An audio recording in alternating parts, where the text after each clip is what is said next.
Hey guys, welcome back to my channel. Bex here.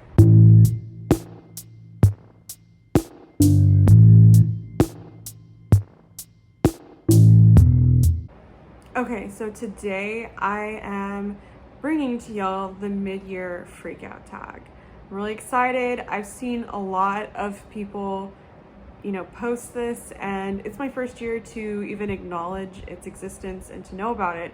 I don't know where I've been, obviously underneath some rock, because literally every booktuber that I know or I'm friends with has done it. So I'm excited because I love revisiting books I've read.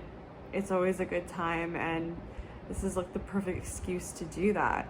All right, so just to kind of give you some stats, I've read 52 books so far this year. My goal is to read 100 by the end of the year. On average, I read about between 100 and 120 books a year that I've been keeping records since 2019 anyways.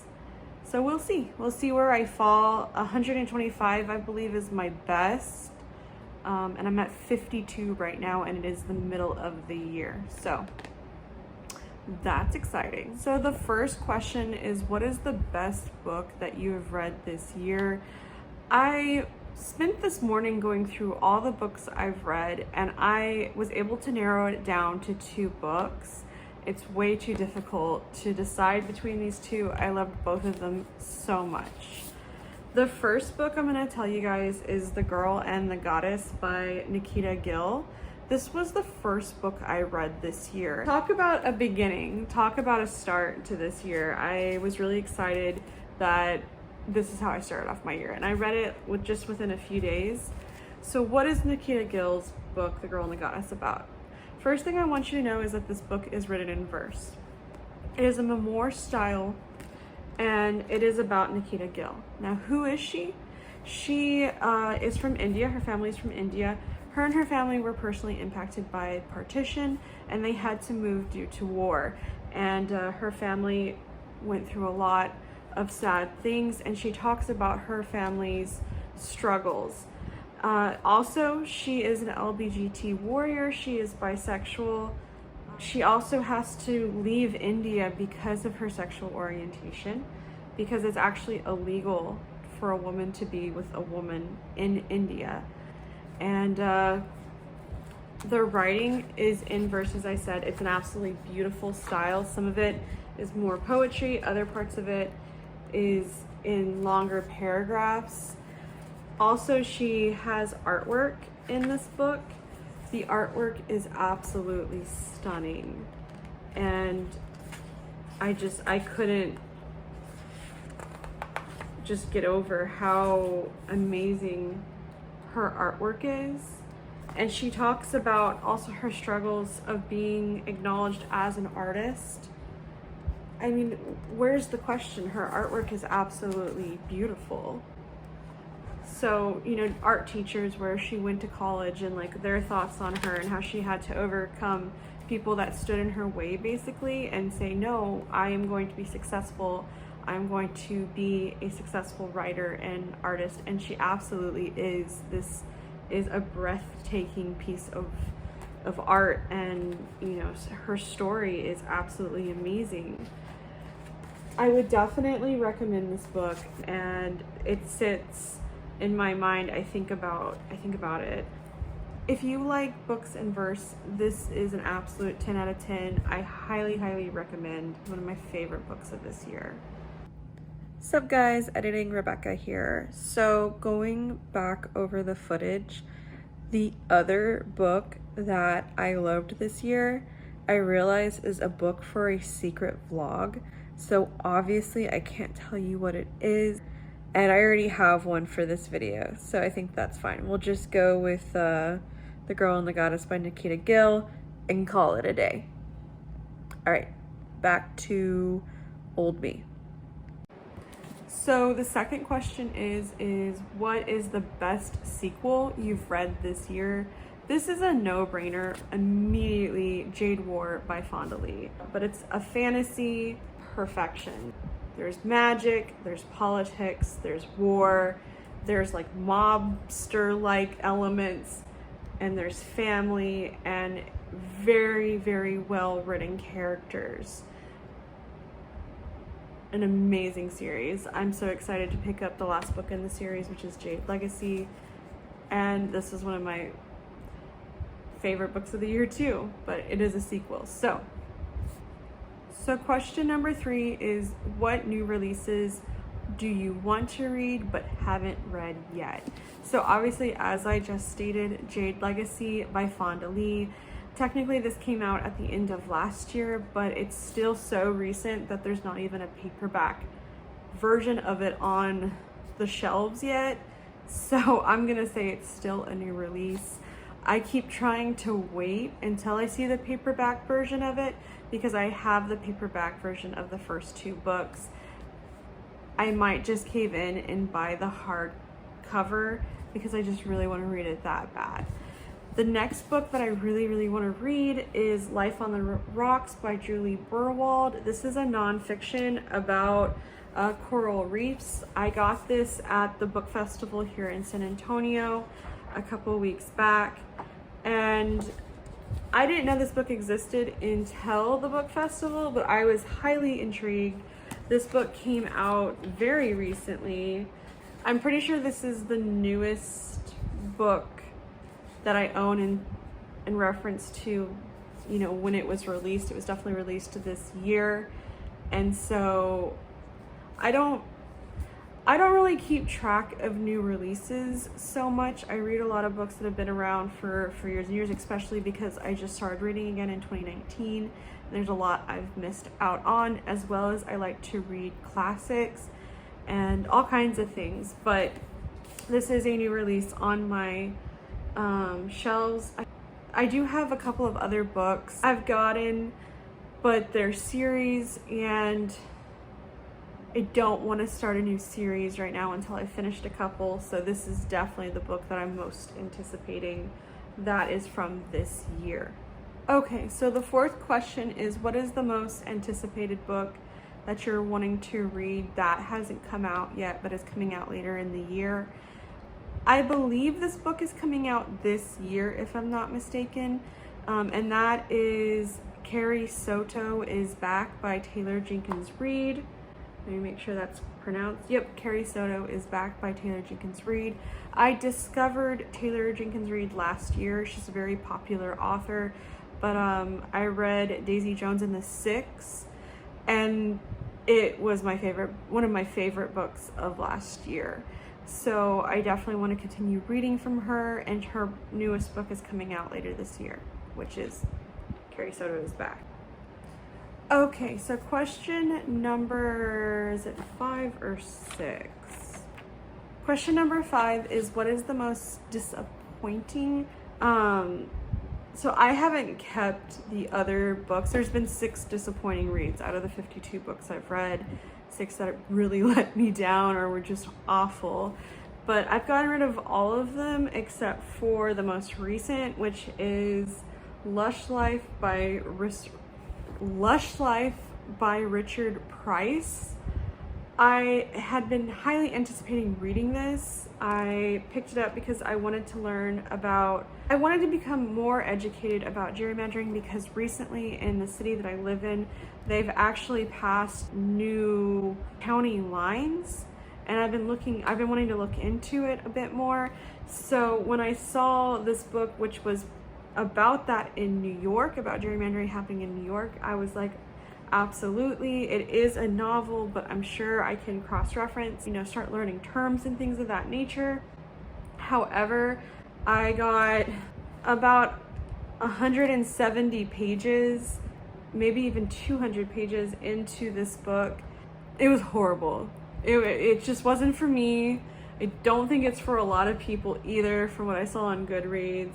Not saying he's a bad writer, it's just that there's no need to go that minute. And there's other books that have done that I have 1000% loved, because what they were going to the small details of things that we miss, or things that pass us by because we're not paying enough attention. But this, it's a detective not like solving a mystery. Literally, you're just learning what a detective does in the first 4 hours of his shift, to the point where you might as well be working. Like, I want to get paid for being a detective if I read this book. I'm done explaining how awful this book was. Okay, and yeah, just other mentions of disappointments is we read Upon Sticks by Quan Berry. Hated it. So sorry, because I know there are people that like that book. And I really do not like The Crucible. And so it fell into that vein where I didn't like it. Another huge disappointment was the Duino Elegies by Rilke, because I love Rilke and I've rated a lot of his poetry 5 stars, but I rated that one 2 stars because I just thought he was way too over the top and depressing. Okay, so question number, what number is this? Question number 7. So question number 7 is the biggest surprise. The one that I have a physical copy of is Never Anyone But You by Rupert Thompson. And I was very nervous for a man to write about women. However, this book really surprised me. I absolutely loved it. I gave it 5 stars, and I am so grateful I learned about Claude Cahun and Marcel more. And this book is a bit of a slow pace, but I actually did enjoy it. I enjoyed the writing, and this was a big surprise for me. So I read this for the Sapphic Readathon, and I did tab it up. Other mentions are Sorrowland by Rivers Solomon. This book is weird and trippy, and I didn't know what to expect, but I absolutely loved it. It's about a girl that escapes a cult and has twins in a forest, and she has to try to raise them on her own, and she's between 13 and 14 years old. The last one is Hinch by Natalie Zena Walshitz. I'll put a picture up. This book is about superheroes and villains, and I don't normally like that kind of book, but I absolutely loved this one, and I gave it 5 stars. It was a wonderful surprise. Okay, so question number 8 is a new favorite author that you've discovered this year, and that would be TJ Klune for me.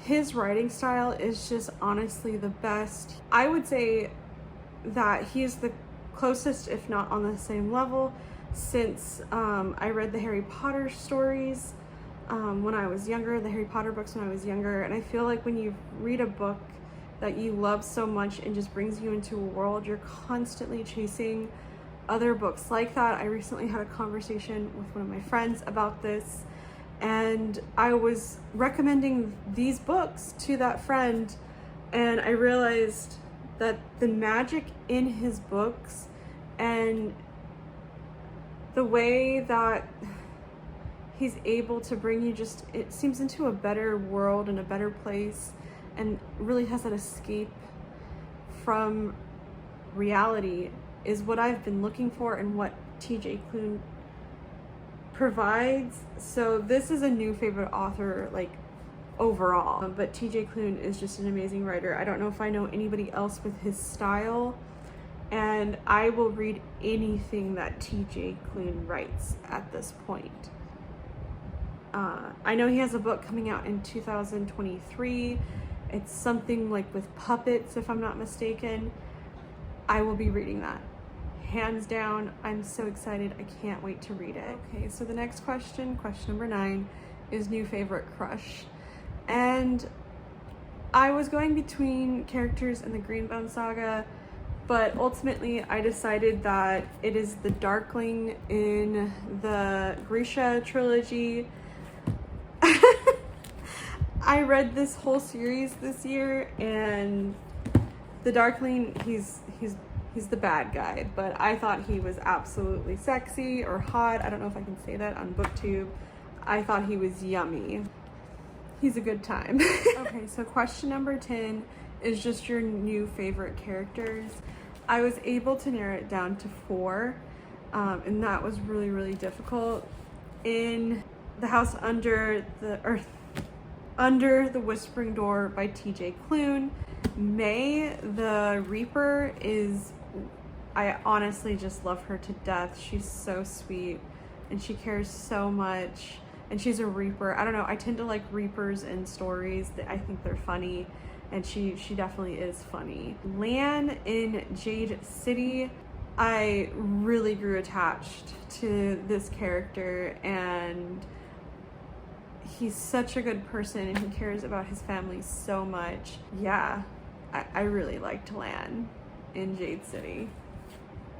Lastly, I'm currently reading Where the Crawdads Sing, but I absolutely love Kaya in this book. She is amazing and I am rooting for her, and I have no idea where this book is going to go, but they better not hurt my girl Kaya because she's so many feels. Question number 11 is books that made you cry. There's only 3 books that have made me cry this year so far. I went through all 52, and the first one to make me cry was Firekeeper's Daughter by Angeline Boley, and this might be a surprise, but yeah, this book made me emotional, and that's why I ended up giving it 5 stars. It was kind of a roller coaster for me in rating, but I did give it the 5 stars. It's a young adult. It is a murder mystery. It is about a young Native American woman. She is named Donis Fontaine, but this book talks about sexual assault, and the writer that wrote this book, Angeline Boley, she has a way of telling a story that I don't think people really took the time to appreciate, and there was a lot of healing and wisdom in this book, and it made me think about things in ways that I hadn't thought of them. And the way that the book ended, it was almost like a message to young women. It meant a lot to me, and I cried reading the ending of this book, and I'm really grateful and glad that I picked this book up. The second book that made me cry was Under the Whispering Door by TJ Klune. This book is about death, and it's about what happens after you die. The ending really got me. There's this scene that revolves around a bunch of the characters drinking tea, and as they're talking, it got me right in the feels, and I just started to sob. The third book that made me cry is the one I'm reading right now, which is Where the Crawdads Sing by Delia Owens. Her mother and her siblings all leave throughout the years, kind of in a slow progression, to where she's the only one with her father, and then her father stops showing around and she's absolutely alone. And the way that she describes loneliness, I just felt for the character in this book so much, and I cried, and this book really made me feel, and it's really good. Okay, so I think this is question 12. Let's see. No, it's question 13. Question 13 is, what is the most beautiful books that you bought or were given this year? For sure, the most beautiful are the Inkheart series. These books, I think, are the most beautiful books I own. Hands down. And then, I don't know, I really like the color scheme of On the Rocks by Julie Burwald, and it has the beautiful coral reef there. The Eternals edition of Sailor Moon. You can't really tell, but this glitters. It is very glittery in person, and it's just shiny. This cover, for some reason, just beckons me towards it. Very enamored with this cover, and this is Underland by Robert McFarlane, and it's like neurons, but then is it roots, and it's like this tunnel, and it's all these different colors, and I think this cover is amazing. It's a stunner. Okay, so we're on the very last question. And this is honestly the biggest question for me. And that's, what books do you need to finish by the end of this year? There are so many books in this world, and I'm never gonna read them all. But I have a decent amount of books that I want to try to push myself to read before this year ends. Three I don't own yet. The first of those is obviously Jade Legacy by Fonda Lee. I've talked about the series a lot. I really want to finish the series out. Must read before the end of the year. The next one is To Sleep in a Sea of Stars by Christopher Peloni. I read the Inheritance series. I really love this author. This is his sci-fi book, and I love the cover. I love the title. I love the books I've read from him in the past, and they just picked it for the buddy read for Sydney's Patreon, so I definitely want to get to this book soon. Also, for a secret not so secret vlog, I really want to read Desperate Measures. I can't remember the author's name off the top of my head, but I will put the cover here. Okay, so there's those 3 books. The next 2 books I'm going to mention I really want to read by the end of the year, because I'm currently borrowing the books and I really need to return them to their rightful owners. The first one, I don't even have a dust jacket for it, but it's The Testaments by Margaret Atwood. I am borrowing this from my mother-in-law. I'm currently reading The Handmaid's Tale, so I'm hoping to get to The Testaments soon. The next one is Braiding Sweetgrass. I am borrowing this from my dear friend, one of my best friends, Gloria. I've been meaning to read this book for over a year now. I definitely plan on reading it. I'm so sorry that it's taken me this long, but it is really high on my list and I want to get to it. Okay, more not so secret vlogs. There are more than these 2 books on my not so secret vlogs, but I would like to try to finish one of my not so secret vlogs for sure by the end of the year. So I really need to pick up Sundial by Catriona Ward. This is a book that I have high on my list that I need to get to soon. The next one is also for a secret, not so secret vlog, as well as it's a read along, and that is City of Brass. I really want to get to this, so I'd be finishing a not so secret vlog and starting another one, but I've wanted to read this for a really long time. I'm absolutely fascinated. I know that it's based out of Egypt, and Egypt is one of the countries that I've wanted to visit my whole entire life since I was a little girl, and I really want to read this book. So the next books I'm really trying to prioritize to read before the year ends are books that when I was gifted or I bought them, I already immediately knew in my mind that was almost like a seasonal read for me. I was like, oh, I could totally see myself reading that when it's cold and it's wintertime and there's a Christmas tree up, or when I go on this one trip I know I'm going on later in the year, or oh, I want to read that in the summertime. I'm anticipating picking the book up. Dracula. I want to read this October for Halloween. I cannot wait to spend my spooky season reading about the king of vampires. I cannot wait to read this. I like to read a lot of vampire stories, so why not read the OG? I see myself picking this up in August. It's huge though, but I really want to try to pick it up this year. This is a book I want to read. It's going to depend though. This is a book that I really want to read starting next month. That is John Adams by David McCullough.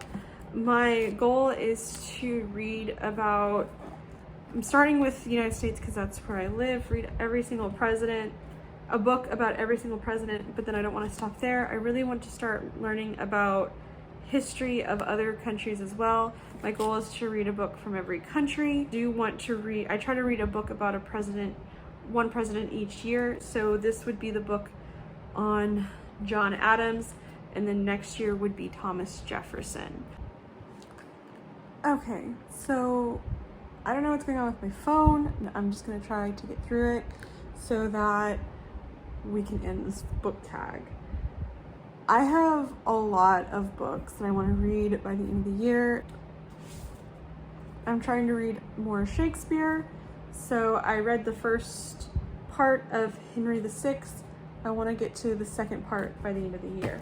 I have made a mountain of books beside me. This has been fun. 52 books so far, and we'll finish this off at the end of the year and we'll see how I've done. Thanks for watching. Please like, comment, and subscribe. This is Bex Books signing off. Bye.